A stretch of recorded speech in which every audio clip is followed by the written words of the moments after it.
Je remercie Eberhard pour son exposé très dense, mais bon, je ferai une petite critique. Je pense qu'on s'éloigne souvent du sujet. Voilà.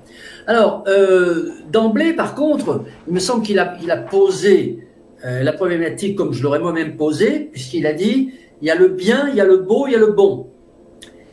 Et d'ailleurs, lorsque Claude vient de nous dire qu'il n'y a pas que Simone Weil, que René Girard et Rousseau, bah, au départ, il y a Socrate, hein, il y a Platon, qui reproduit les dialogues de Socrate sur qu'est-ce que le bien.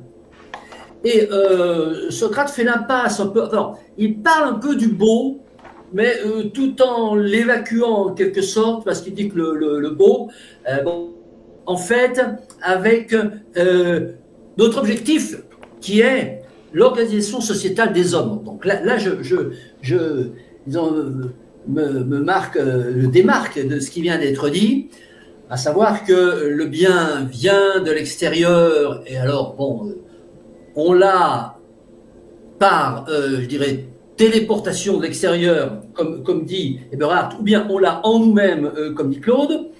Moi, je dirais que le bien,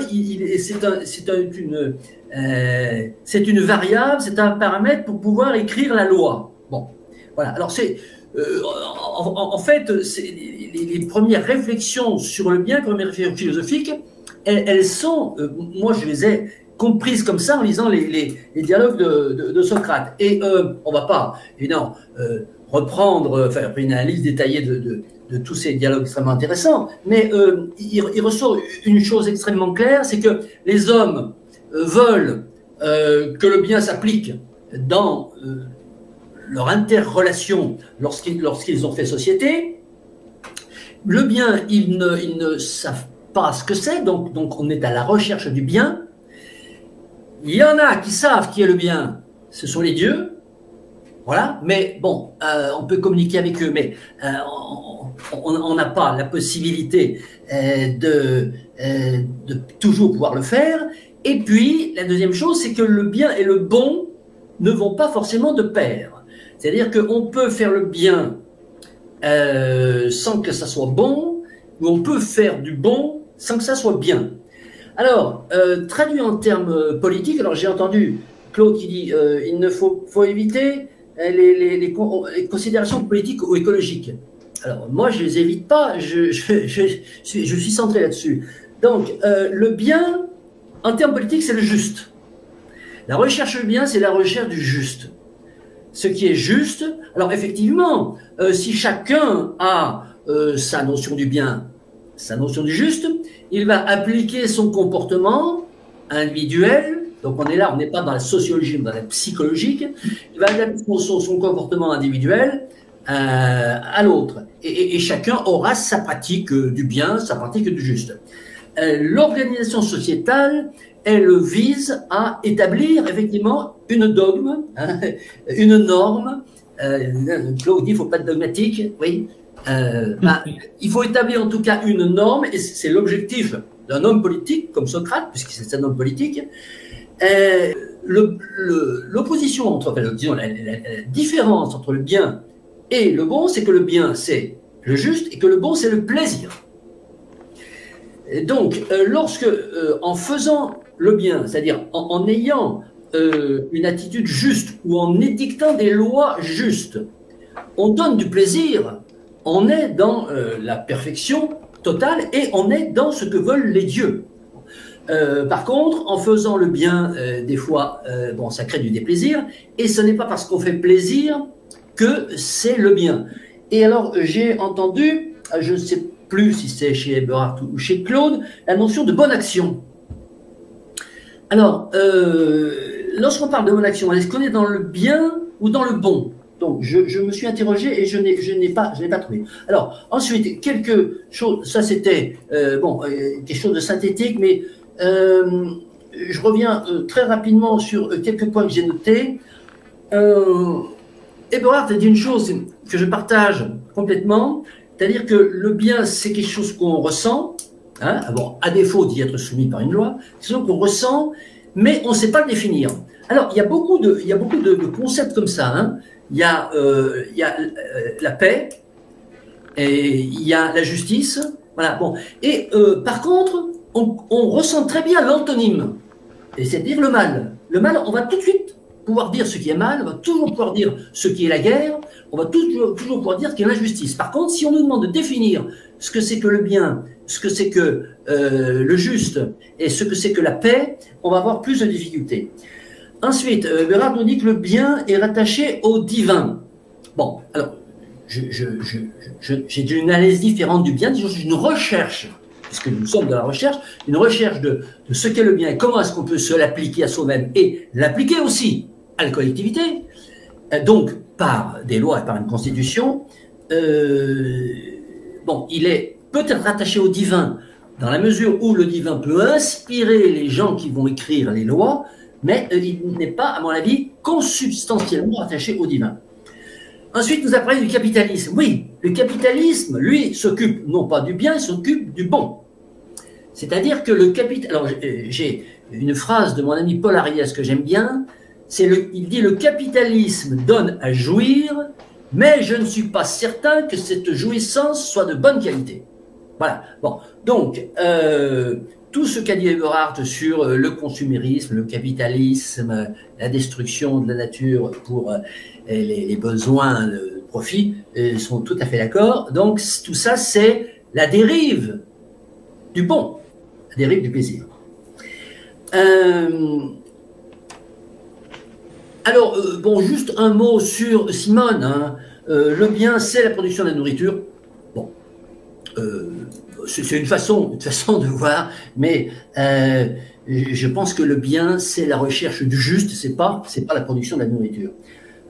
Quels sont tout le problème, effectivement, je suis les choses que j'ai notées à partir de l'exposé d'Eberhard. Quels sont les principes régissant le bien? Voilà la question. Quels sont les principes qui régissent le bien? Et Eberhard nous donne une piste, il nous dit le bien, c'est le contraire du mal. Alors, voyons un peu quels sont les principes qui régissent le mal. Et on va pouvoir, c'est vraiment intéressant, de dire quelle différence il y a. Alors, le bien et le mal, ok. Eberhard nous dit le mal, c'est le contraire du bien. Et donc, on va pouvoir définir le bien en définissant le mal. Et Claude nous dit que le mal est une dérive du bien. Et j'aimerais qu'il... Voilà, un détournement, pardon, exactement, un détournement. J'aimerais qu'il nous explique. Alors, Claude, bon, j'en ai déjà parlé, hein, on ne peut pas descendre dans des considérations politiques et écologiques, mais si, bien sûr que si. Je pense que c'est ça l'intérêt du bien, c'est une fois qu'on l'a défini, une fois qu'on a pu le traduire politiquement, eh bien, on va pouvoir éviter des dégâts écologiques, etc. Parce que si chacun fait le bien à sa façon, donc il trouve son bien, nous n'avons pas, je dirais, la politique publique, ça n'existe pas. Voilà. Et finalement, l'ordre, mais pourquoi pas, hein, bon, on n'a pas besoin de constitution, on n'a pas besoin de loi, et l'ordonnancement des hommes entre eux va, disons, il va y avoir une harmonie automatique qui va s'établir entre les hommes si ils sont tous imprégnés du bien. Bon, ça c'est une vision tout à fait idéale, hein. Bon, mais je pense qu'on a besoin qu'il y ait un dogme du bien tant qu'on n'est pas arrivé à la sagesse. Alors là, il faudra peut-être faire ensuite un débat sur la sagesse. Le bien à l'heure de la civilisation industrielle est-il différent, hein, cette notion du bien, maintenant que depuis un petit peu moins de 2 siècles, nous sommes entrés dans l'asymptote vertigineuse de la croissance, est-il différent, aussi bien au niveau de la perception du particulier qu'au niveau de son acception dans la vie collective? Bon, ben, je vais essayer de dire quelques mots là-dessus. Alors, je commencerai par un historique concernant la notion du bien, en indiquant que les premières interrogations que l'homme s'est posées sur le bien datent, à ma connaissance, de Socrate, qui avait commencé, bon, par l'intermédiaire évidemment des relations de Platon, qui avait commencé déjà à établir une distinction entre le bien et le beau. Et il semblait qu'à cette époque-là, on associe. Socrate avait d'abord bien pris soin de dire que le bien et le beau, c'était deux choses différentes. Là où il y a eu plus de débats et de controverses, c'était sur la question, le bien est-il synonyme, le bien est-il contenu, ou est-il tout simplement le plaisir? Et là, on voit apparaître le bon, le bien, le bon, parce que tout au long de l'histoire, on va, lorsqu'on dit quelque chose qui est bien, c'est quelque chose qui est bon. Donc le bien, le bon, et y a-t-il une nuance entre les deux? Et donc, le bien est-il le plaisir? Est-il le bon? Le plaisir a deux faces, c'est-à-dire le plaisir qu'on donne aux autres ou le plaisir qu'on se fait. Bon, voilà, donc déjà, l'énoncé posé avec donc cet élargissement d'entonnoir de questions.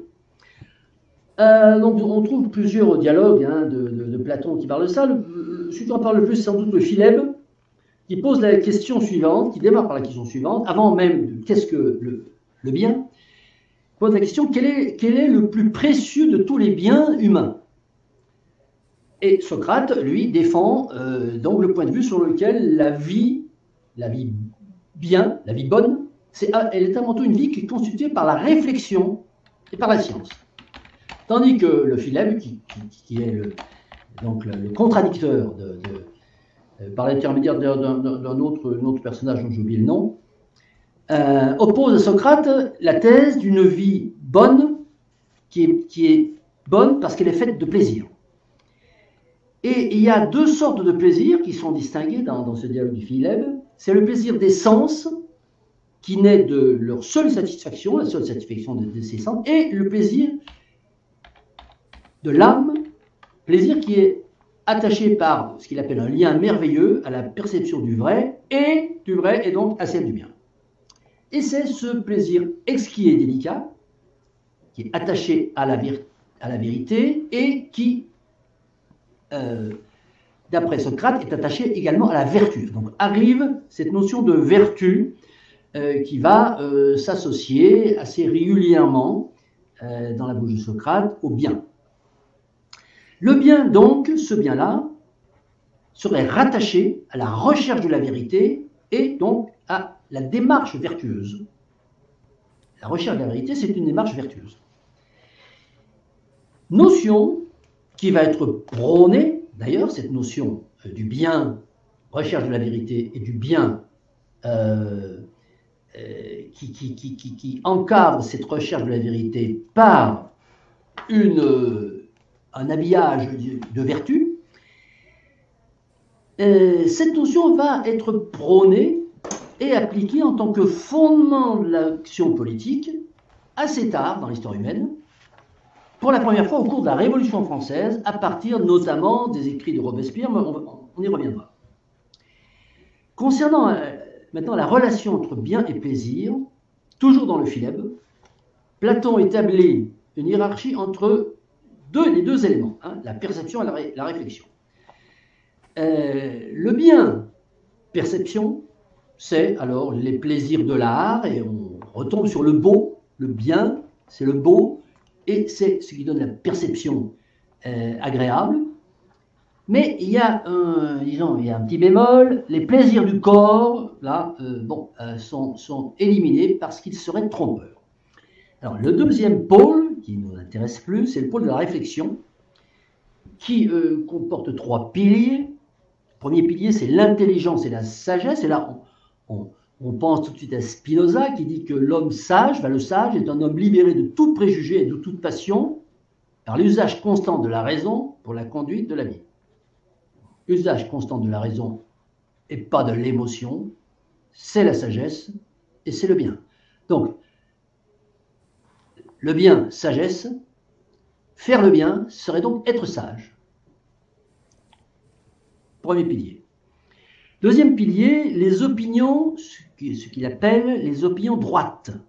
Et là, on retombe sur la vertu, Robespierre, Révolution française, les opinions de droite et la science. Et la science, alors aussi bien les opinions droites nous amènent à la vertu, à l'habillage vertu de l'exercice du bien, et la science qui nous mène, cette fois, un peu à mon propos, on arrive à la vie moderne. Le bien, c'est la technologie. La technologie amène le bien, c'est-à-dire fait du bien à soi, fait du bien à soi et fait du bien aux autres aussi. Et puis le troisième pilier, c'est alors une idée assez nouvelle et intéressante, alors nouvelle pour l'époque, mais même aujourd'hui, je pense qu'elle est assez intéressante, c'est que le bien, c'est les plaisirs, mais purs, ce qu'il appelle les plaisirs purs, c'est-à-dire les plaisirs qui ne sont mêlés d'aucune douleur. Parce que, bon, je ne vais pas refaire le Philèbes, mais il explique que, il montre, disons, que tous les plaisirs n'émergent en tant que plaisir. Généralement, ils sont accompagnés d'une douleur. Et le plaisir maîtrise ou annule la douleur et ça devient un plaisir. Et quels sont-ils ces plaisirs qui ne sont par définition mêlés d'aucune douleur? Eh bien, ce sont les plaisirs de la connaissance. Et donc là, l'idée, la troisième idée, c'est se faire du bien, ou faire du bien, c'est acquérir de la connaissance. Donc, thèse de Socrate, de Platon, le bien est dans la sagesse. Le bien réside dans la sagesse.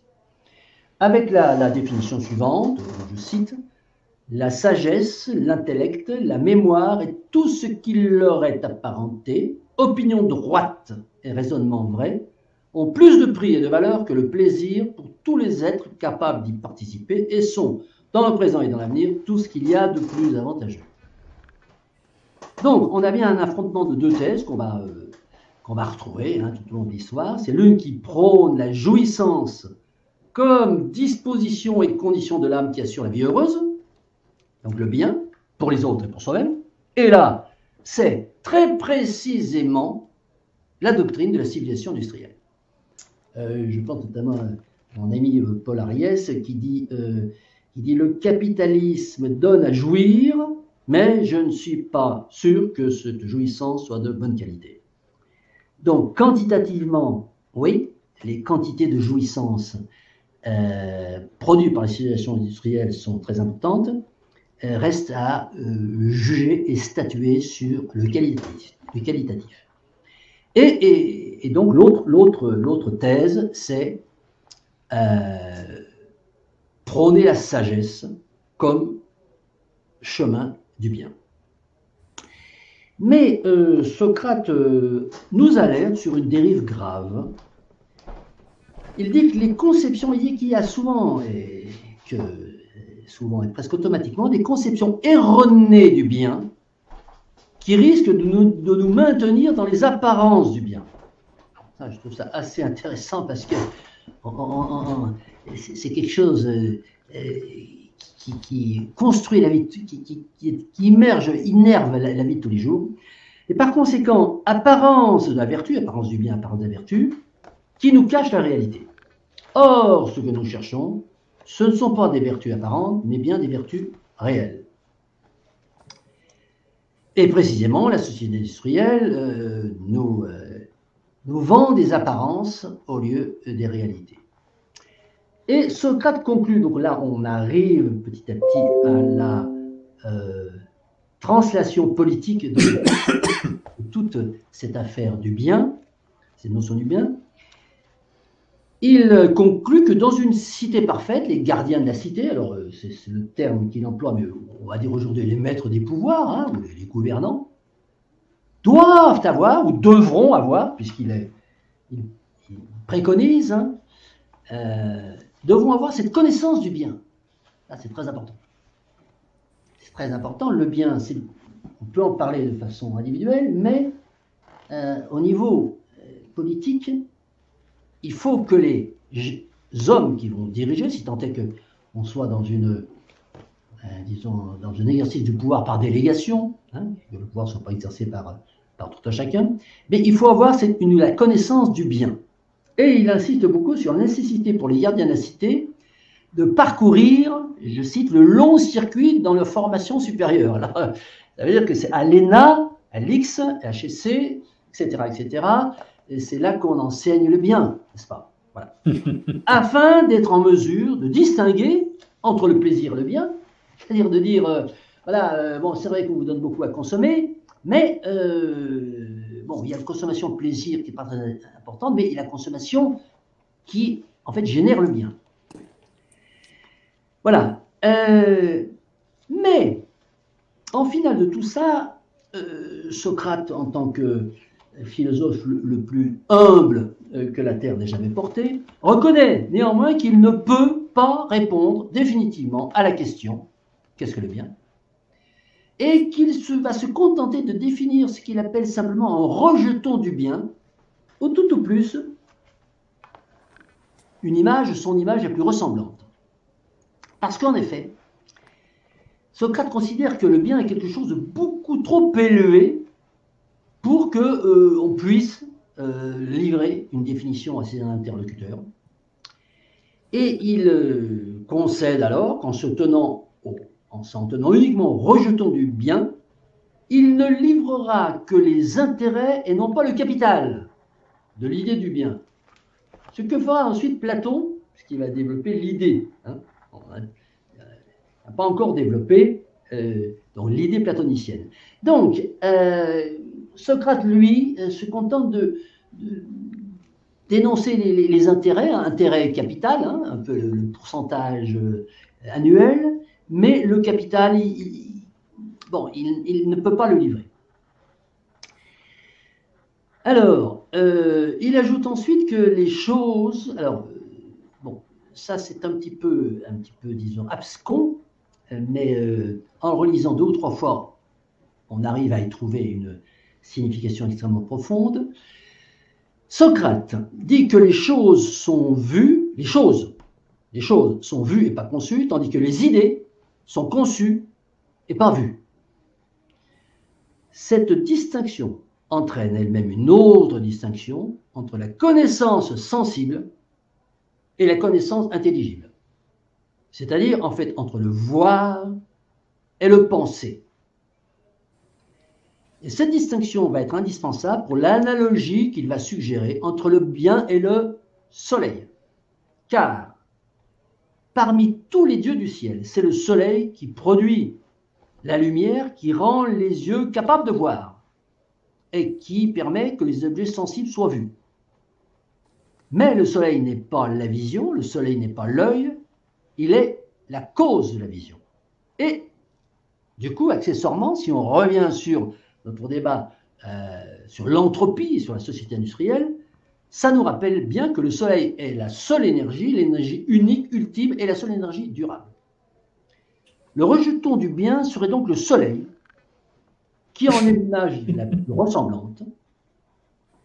Le bien est dans le lieu intelligible par rapport à l'intelligence et aux objets intelligibles, ce qu'est le soleil dans le lieu visible par rapport à la vision et aux objets visibles. Bon, on pourra peut-être s'attarder plus tard sur cette phrase. En fait, la structuration de cette phrase un peu compliquée réside dans une double analogie. Le soleil est, par rapport aux choses visibles, ce que le bien est par rapport aux choses intelligibles. Et la vision est aux objets visibles, ce qu'est l'intelligence par rapport aux objets intelligibles. Alors, explication de Socrate, il l'illustre par quelque chose de compréhensible. Les yeux ne peuvent pas voir lorsque les objets visibles ne sont pas éclairés par la lumière du jour, par le soleil. Les yeux sont presque aveugles. Mais ils arrivent à voir parfaitement lorsque la lumière du soleil les éclaire. Eh bien, de même, il en est de même de l'âme à l'égard des objets intelligibles. Lorsque l'âme regarde, tourne ses regards vers la vérité et vers l'être, donc c'est l'ontologie, elle connaît et elle semble avoir l'intelligence. Mais lorsqu'elle tourne ses regards vers l'obscurité de ce qui naît, de ce qui périt, c'est-à-dire le cosmos, alors elle n'a plus que des opinions vacillantes, c'est-à-dire qu'elle ne sait plus rien. Elle paraît avoir perdu toute intelligence. L'homme ne comprend pas le cosmos et on a là, disons une anticipation pressant le principe anthropique, un principe anthropique cette fois ANTH, c'est-à-dire, hein, vous savez, les lois de l'univers n'existent que parce qu'il m'est donné de les voir, qu'il m'est donné à moi homme et à moi intelligence humaine. Bon, on comprend donc maintenant parfaitement pourquoi le bien peut absolument pas être identifié au plaisir, puisque le plaisir appartient au lieu obscur du sensible. Et alors, on peut se demander, finalement, en lisant, en voyant toutes ces hésitations de Socrate, s'il est possible d'avoir une véritable connaissance du bien. Et si cette connaissance peut être communiquée ou pas dans un enseignement oral. Et de fil en aiguille, on peut même se demander si l'idée du bien n'est pas en fait l'identique de ce qu'on appelle l'un de la métaphysique orale, ou encore si l'idée du bien ne jouit pas, c'est peut-être encore plus clair, si l'idée du bien ne jouit pas d'une transcendance absolue par rapport à toutes les autres idées. Et s'il ne faut pas la penser au-delà de l'intelligible, c'est la théorie de l'un, la métaphysique orale, bon, voire Plotin, néo-platonicien, mais bon, on en parlera peut-être accessoirement, mais c'est pas le plus important. En résumé, Socrate affirme que la connaissance de l'idée du bien, seule la connaissance de l'idée du bien, peut permettre de comprendre avec plus d'exactitude et de rigueur la notion de vertu, donc de sagesse. Le bien étant conçu comme ce que toute âme recherche à travers ses activités, donc l'activité de l'âme, ce n'est que la recherche du bien. Et le bien est même la cause de l'existence et de l'essence de toute chose. Donc ça va vraiment très très loin. Alors ça c'est pour situer les origines philosophiques de cette notion de bien qui, à mon avis, n'ont pas été ni démenties, ni même augmentées, enrichies par tout ce qui s'est dit plus tard. Alors, quelle est la transposition politique de tout ça? Excuse-moi, je veux juste interrompre. Il n'y a que Luc qui dit que non, c'est pas le bien qui est origine de toute chose. Donc c'est Luc qui vient contredire Platon. C'est pour te taquiner. Mais... En toute modestie, je suis d'accord avec Eberhard. Il n'y a que toi. Alors, je ne sais pas s'il n'y a que moi, mais en tout cas, je fais partie de cela. En tout cas. Bravo, c'est bien, ça permet les débats. Ah ben, absolument. Alors, bon, après cet énoncé, cet état des lieux théorique, comment est-ce qu'on peut voir la transposition politique de tout ça et du coup son aboutissement, comment ça aboutit dans la société industrielle croissanciste actuelle? Ce questionnement sur le bien va passer historiquement du particulier au collectif avec le christianisme.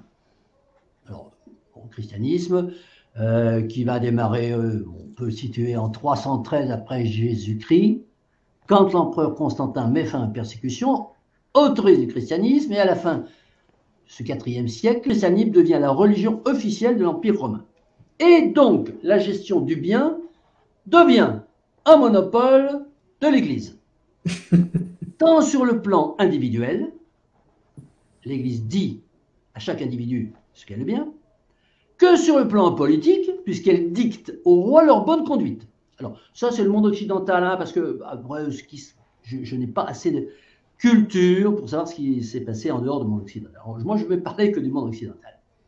Et ça va durer quand même 15 siècles, jusqu'aux révolutions du XVIIIe siècle, et notamment la révolution française de 1789, qui va transférer ce monopole du bien à quelqu'un d'autre. Parce qu'à partir de là, bascule radicale, c'est l'État laïque qui devient gestionnaire, qui devient guide du bien pour la collectivité.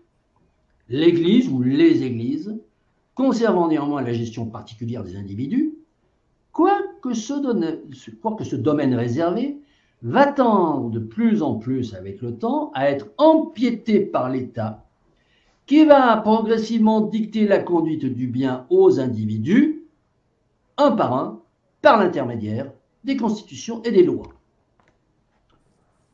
Alors, on pourrait parler pendant des heures là-dessus. Je vous contenterai pour illustrer la chose, me parler du dernier stigmate en date de cette évolution. En l'espèce de la notion de conduite citoyenne.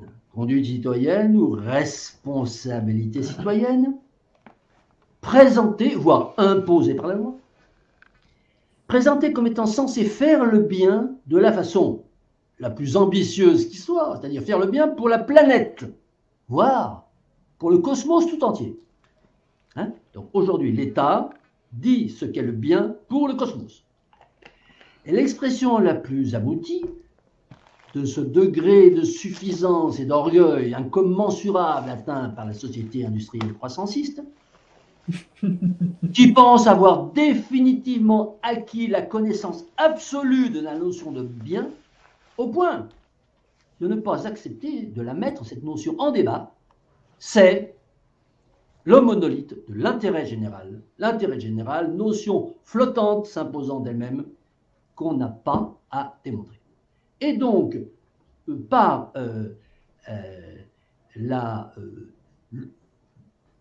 l'intermédiaire de l'outil coercitif de la violence légale, bon, appelez ça la loi, d'en imposer l'application à tout un chacun. C'est alors que le débat sur le bien devient, d'un point de vue sociétal, le débat sur l'intérêt général. Bien, le bien, c'est l'intérêt général. Alors, en France, bon, ça n'est pas anodin parce que nous, je dis nous, Luc et moi qui faisons quand même un petit peu de droit public institutionnel, il faut savoir qu'en France, l'intégralité du droit public est fondée sur ce concept non défini d'intérêt général et en constatant, décortiquant les choses et en analysant comme il le faut, de façon tout à fait objective, que cet exercice entraîne de facto l'exercice quotidien de l'arbitraire. Autrement dit, le bien, accaparé par l'État depuis 2 siècles, devient ni plus ni moins un outil, un alibi de l'arbitraire. Donc, ça, c'est le cadre que je pose pour l'objet aujourd'hui de ma communication, c'est-à-dire le bien dans la société actuelle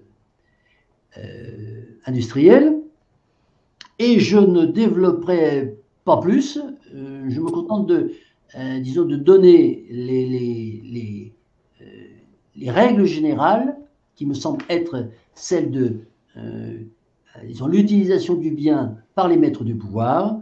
Je vais donner un petit exemple, mais je vous laisse ensuite méditer ou infirmer ou confirmer ou contredire cette vision des choses. Je vous remercie. Alors, Claude, tout d'abord, donc, d'accord avec ce que tu dis. Alors, je voudrais renchérir un peu sur l'impérialisme, puisque vous l'avez bien compris que je suis parti de Platon, des idées théoriques, et ensuite je me suis intéressé à l'application du bien dans la sphère collective. Bon. Et donc, je tiens à souligner cette notion d'impérialisme du bien que j'aurais peut-être dû citer, impérialisme du bien qui débouche sur son antithèse qui est le négationnisme. C'est-à-dire qu'à partir du moment où le pouvoir a dit cela c'est bien, le débat d'une part est évacué, mais la contradiction de ce que le pouvoir a décidé comme devant être bien peut être taxé de négationnisme et peut être puni donc par la loi. Hein. Bon, je n'irai pas citer la loi sur le négationnisme Phébus-Picasso, je me contenterai d'évoquer toutes les tentatives de pénalisation, de criminalisation de la contestation du réchauffement climatique. Et je pense notamment à une ancienne ministre de l'Environnement, Madame Cécile Duflot, la regrettable Cécile Duflot, qui donc avait déposé quasiment un projet de loi pour pénaliser, au même titre que la loi Fabius-Guessot, ceux qui contestaient ou qui simplement étaient agnostiques sur la doxa du réchauffement climatique. Et donc, problème. ce monopole du bien, c'est même quasiment le fondement et la légitimité du pouvoir actuel. C'est-à-dire que le pouvoir politique se légitime à partir du moment où il dit « j'exerce le bien ». Alors, je me souviens que Hobbes, parce qu'on m'a reproché de ne pas citer Hobbes, disait que le pouvoir politique se justifiait, se légitimisait parce qu'il protégeait les gens de la mort. Enfin, il les aidait à vivre plus longtemps. Et aujourd'hui, il se légitime parce qu'il dit « écoutez, chère population que j'administre, j'exerce le bien pour vous ».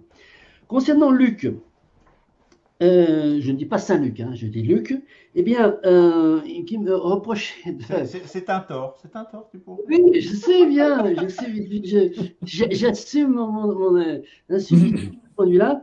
Donc, j'ai pas essayé de développer la notion actuelle du bien. Alors, oui, je l'ai dit d'ailleurs, j'ai dit, je m'en tiens là. Aujourd'hui, le bien, c'est l'intérêt général. Bon, et donc, voilà. Alors, les équations que tu mets en doute, tu dis que c'est un peu vite fait, quoi. Alors bon, là-dessus, je pense qu'il faut m'en débattre. Pour moi, c'est identique. Aujourd'hui, le bien politique, c'est l'intérêt général et le débat doit porter là-dessus. Il n'y a rien de plus qui a été dit depuis Socrate. Alors, j'ai pris aussi sur le bien. Alors, attention, Socrate, il n'a rien dit sur le bien. Il a dit, il y a peut-être ça, mais je ne sais pas. Bon, ils ont investigué toutes les contradictions, enfin toutes les interprétations, toutes les réflexions qu'il pouvait y avoir sur le bien, par l'intermédiaire de ses opposants, de ses contradicteurs.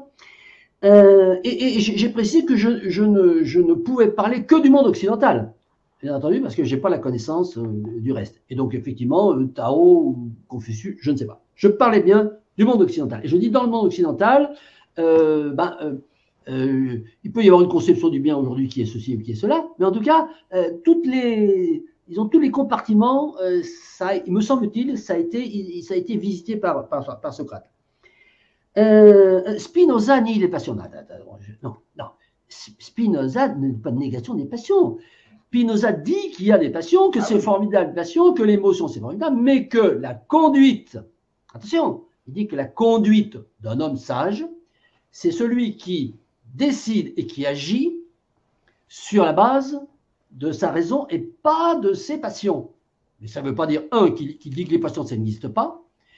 Et voilà, donc il ne les nie pas. Mais effectivement, il dit que la sagesse, c'est j'agis en mettant les passions de côté. Voilà, alors, débat.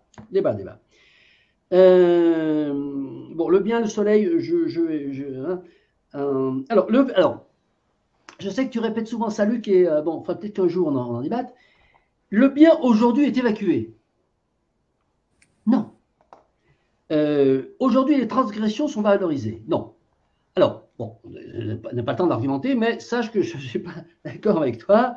Le bien n'est pas évacué. Le bien, encore une fois, il est identifié à l'intérêt général, et l'intérêt général permet au maître du pouvoir de gouverner et de se donner la légitimité. Je vous gouverne parce que je vous gouverne dans votre intérêt pour votre bien. Donc, le bien, il n'est pas évacué, il est à la base. Enfin, voilà ce que je pense. Ensuite, Eberhard, très peu de choses. Ancien trotskiste, oui. En être fier, oui, parce que c'est le trotskisme, c'est l'histoire de la politique et ça te permet d'être un peu moins con lorsque je parle pas pour toi, Eberhard, hein, du tout, voilà. Mais je vois tout de suite lorsque je discute politique avec quelqu'un s'il a pas lu Léon, ça se voit tout de suite. Bon, ensuite mettre truc à toutes les sauces. Eberhard, tu mets Simone à toutes les sauces quand même. Bon, il faut bien reconnaître.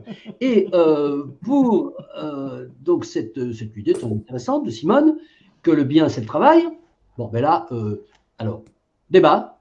J'ai pas dit le bien c'est le travail. Non, mais voilà. Ah oui, alors, bon, alors, débat. C'est d'intégrer la notion du travail dans la réflexion sur le bien. Pour moi, la notion de travail. Alors, le travail, à travers les siècles, les Grecs avaient des esclaves. Oui, mais les Grecs, ils étaient dans une société artisanale. Donc, le travail, c'était pas… Agricole aussi. Hein.